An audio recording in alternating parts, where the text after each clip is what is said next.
Coming to the third part of this chapter, now let's study about the ribosome and inclusion bodies. Prokaryotes के अंदर ribosome plasma membrane से associate होते हैं।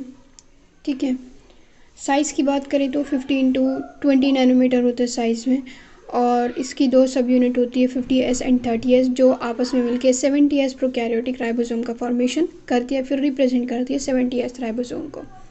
तो 70S कैसे बन रहा है? एक्चुअल में दो सब यूनिट के मिलने से बन रहा है। वो दो सब यूनिट है 70S एंड 30S। बात हो रही है प्रोकैरियोटिक राइबोसोम की। ठीक, राइबोसोम प्रोटीन सिंथेसिस की साइट होती है। सेवरल राइबोसोम जब आपस में अटैच होते हैं एक दूसरे से एक सिंगल mRNA के ऊपर, काफ़ी सारे राइबोसोम सिंगल mRNA से अटैच होते हैं और एक चेन बना लेते हैं जिसको पॉलीराइबोसोम या फिर पॉलीसोम कहते हैं। राइबोसोम पॉलीसोम के ट्रांसलेट करते हैं, जो पॉलीसोम के राइबोसोम हैं वो ट्रांसलेट करते हैं mRNA को किस चीज़ में? प्रोटीन्स के अंदर। इंक्लूजन बॉडीज़ क्या होते हैं? कुछ प्रोकैरियोटिक सेल के अंदर रिजर्व मटेरियल प्रेजेंट होता है। प्रोकैरियोटिक सेल के अंदर रिजर्व मटेरियल प्रोकैरियोटिक सेल के अंदर स्टोर हुआ रहता है साइटोप्लाज्म के अंदर, किसकी फॉर्म में? इंक्लूजन बॉडीज़ के अंदर।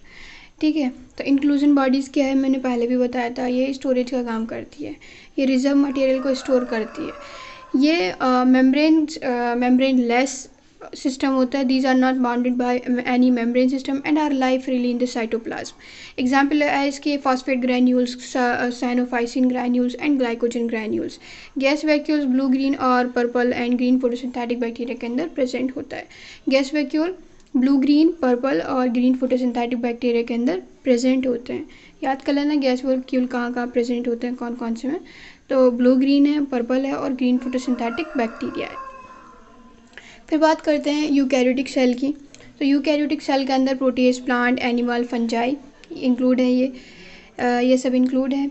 यूकैरियोटिक सेल के अंदर एक्सटेंसिव कंपार्टमेंटलाइजेशन होता है साइटोप्लाज्म का, क्योंकि उसके अंदर क्या होता है? मेम्ब्रेन बाउंड ऑर्गेनेल्स प्रेजेंट होते हैं।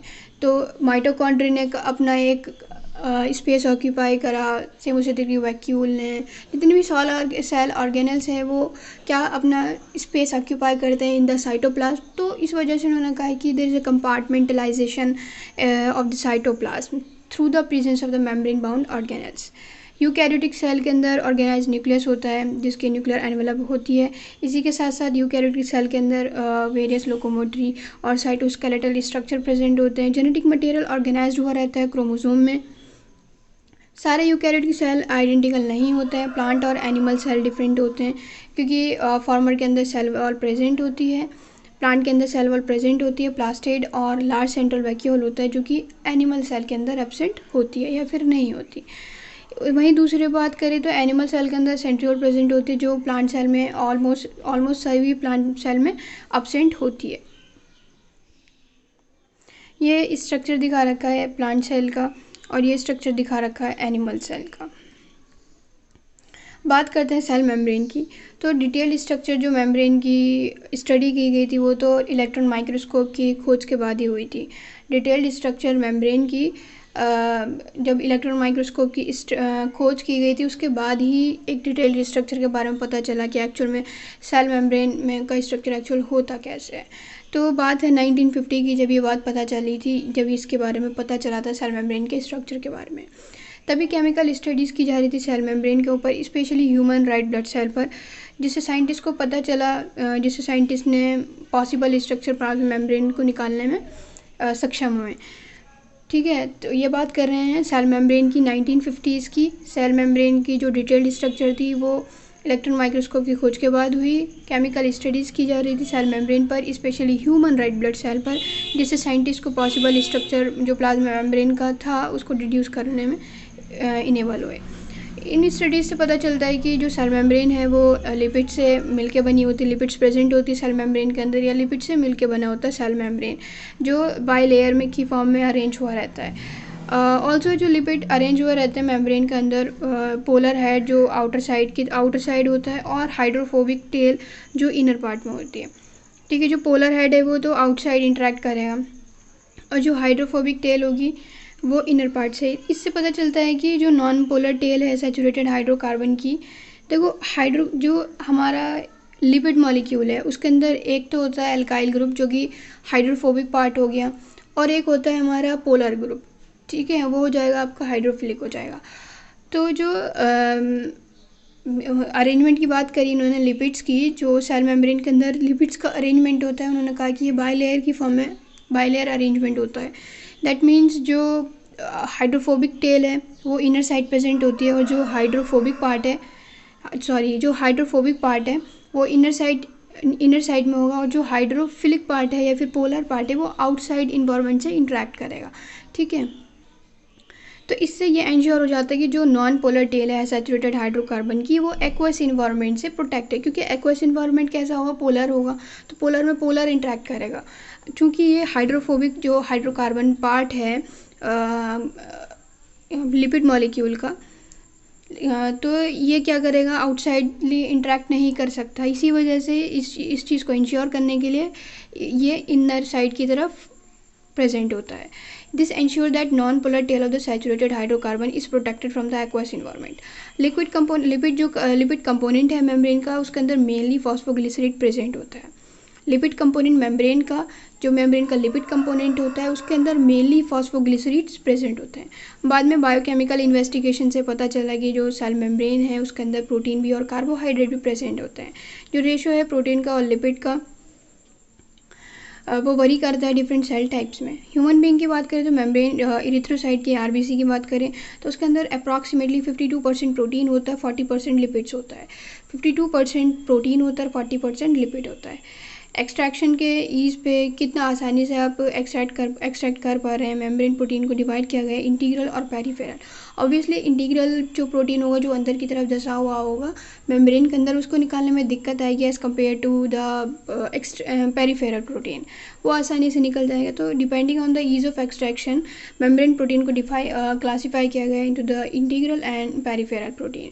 पेरिफेरल प्रोटीन सरफेस पर लाई करते हैं मेम्ब्रेन की, जबकि इंटीग्रल प्रोटीन पार्शली या फिर टोटली बरीड हुए रहते हैं मेम्ब्रेन के अंदर। ये शुगर दिखा रखा है इधर। सबसे पहले ये फ्लूइड मोज़ेक मॉडल है प्लाज्मा मेम्ब्रेन के अंदर, प्लाज्मा मेम्ब्रेन का फ्लूइड मोज़ेक मॉडल दिखा रखा है। इसके अंदर लिपिड का बाइलेयर अरेंजमेंट दिखा रखा है। ठीक है, जो ये सर्कल ये स्फेरिकल पोर्शन है, ये पोलर पार्ट है, और ये जो ये स्पाइरली फॉर्म में जो दिखा रखे हैं ये है हाइड्रोफोबिक पार्ट। अब आप देख सकते हैं कि ये किस तरीके से इनका अरेंजमेंट है, बाइलेयर ऊपर और नीचे, और आपस में जो हाइड्रोफोबिक पार्ट है ये आपस में इंटरेक्ट कर रहे हैं। जो पोलर पार्ट है स्फेरिकल पार्ट, ये आउटसाइड इंटरेक्ट कर रहे हैं। फिर इन्होंने दिखाया कि प्रोटीन प्रेजेंट होते हैं। ये इंटीग्रल प्रोटीन है जो पूरे तरीके से इसके अंदर एम्बेडेड हुए रहते हैं, एम्बेडेड है। फिर इसमें ये प्रोटीन दिखा रखे हैं और शुगर के पॉलीमर दिखा रखे हैं, शुगर पॉलीमर येलो वाली बॉल्स से। ठीक है,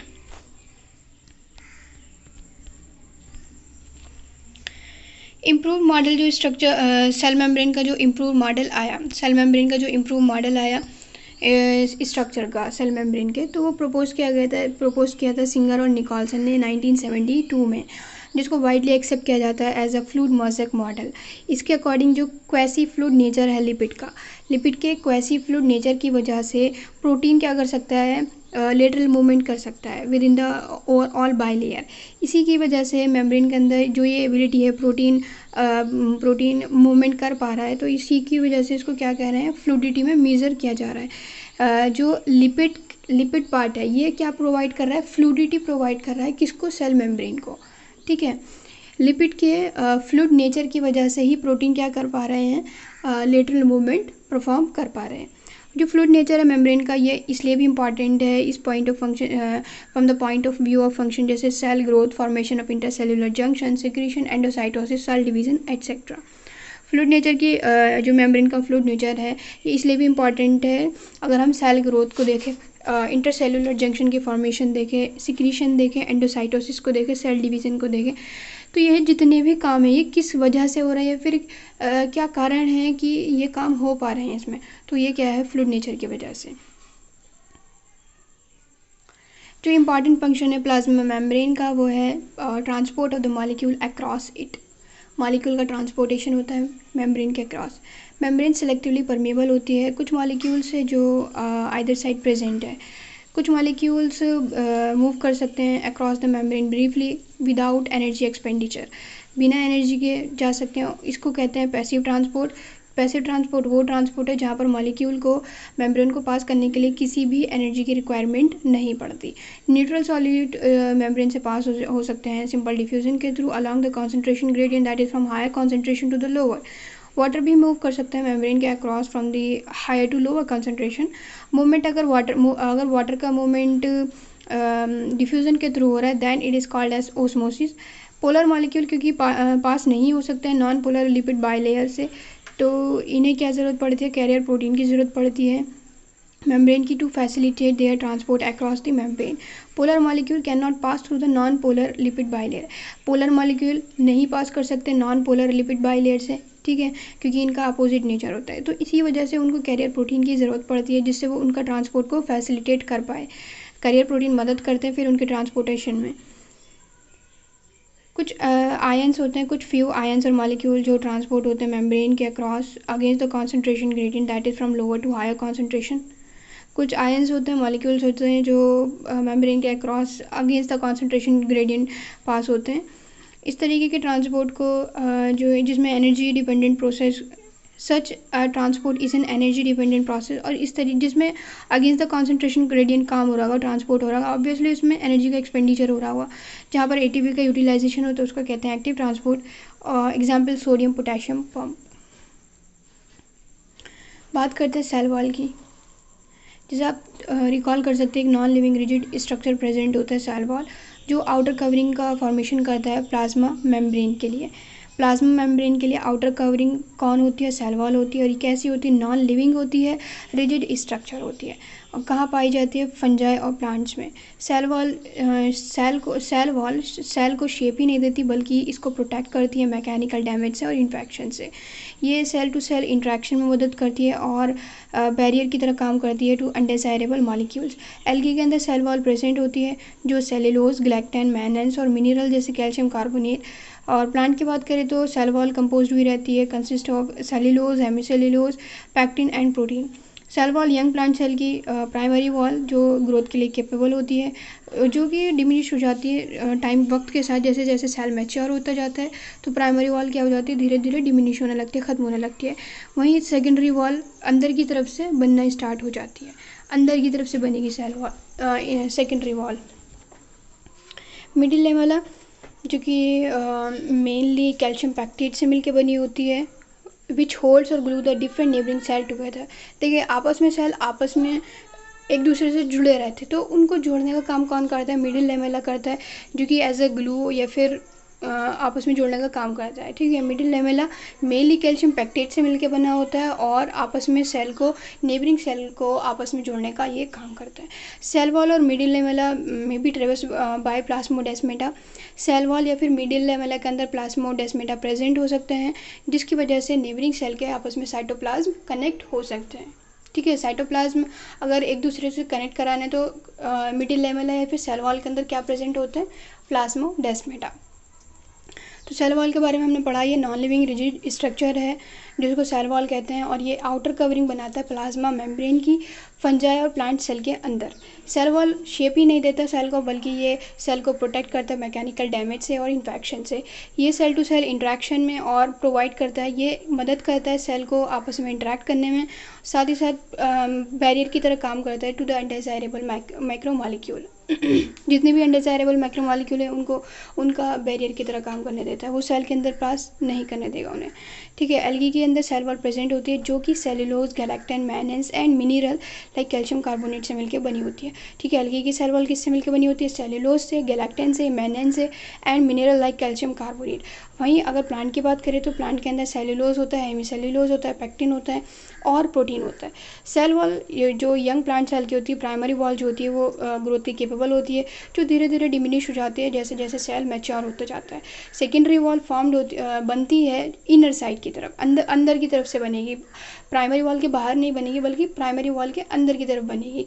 तो प्राइमरी वॉल तो ख़त्म हो जाएगी वक्त के साथ साथ जैसे जैसे सेल मैच्योर होता रहेगा, और जो इनर सेल वॉल है, इनर वाली सेकेंडरी वॉल होगी वो बनती रहेगी। मिडिल लेमल की बात करें तो कैल्शियम पैक्टेट से मिलकर बना होता है, जो डिफरेंट नेबरिंग सेल को आपस में कनेक्ट करता है, ग्लू करता है, होल्ड करता है। सेल वॉल और मिडिल लेमला के अंदर प्लाज्मोडेस्माटा हो